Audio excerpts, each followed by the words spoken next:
ont voté dimanche le 18 juin 2022 dans le cadre du projet de la nouvelle constitution.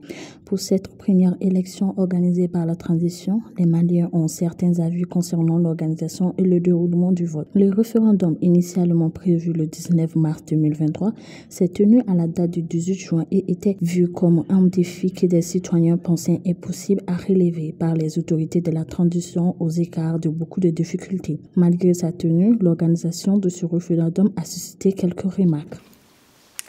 En somme, le référendum en lui-même était bienvenu, sinon bienvenu, sauf qu'il y a eu des ratés sur le plan de l'organisation, en ce sens que j'ai un petit bémol, c'est les endroits où nous avons constaté qu'il y avait des bulletins du non, qui normalement devraient être uniformes, mais il y avait recto verso, une face blanche et une face rouge, donc ça pouvait prêter à équivoque.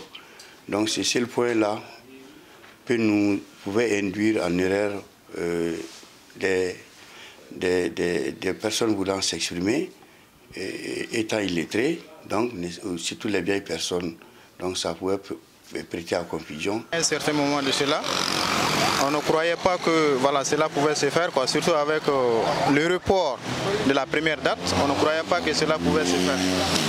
Heureusement, les autorités de la transition ont pu tenir. Moi, je pense que ce qui a marché, c'est vraiment d'abord le cadre très inclusif.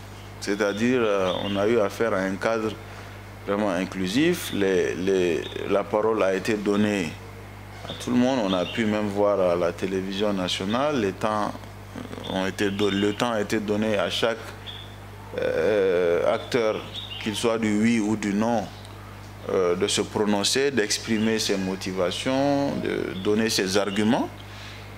Ça, c'est vraiment pour moi un acquis, c'est bien, ça veut dire que ça s'est passé convenablement sur le plan égalité, sur le plan démocratique. Après, je pense que s'il y a un acquis aussi, c'est que cette constitution a quand même été bien vulgarisée. Il y a eu une bonne communication autour des opérations. Il y a eu beaucoup de sensibilisation, beaucoup d'appels à participation pour que les gens s'impliquent, les gens aillent voter, les gens aillent s'exprimer.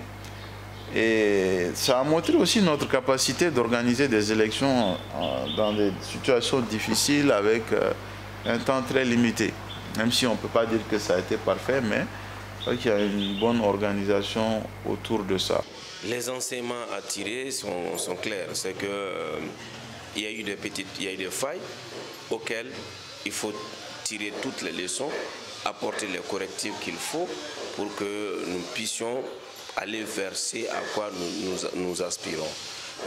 La deuxième phase, c'est que aussi, il faut que l'organe qui est chargé de ces élections soit mieux outillé pour la tenue des élections, qui soit propre après, à la fin de la transition, parce que c'est pratiquement le souhait de tous les Maliens. Avec tous ces avis concernant ce référendum, l'autorité indépendante de gestion des élections a annoncé un taux de participation de 38%. C'est là malgré beaucoup de difficultés relevées.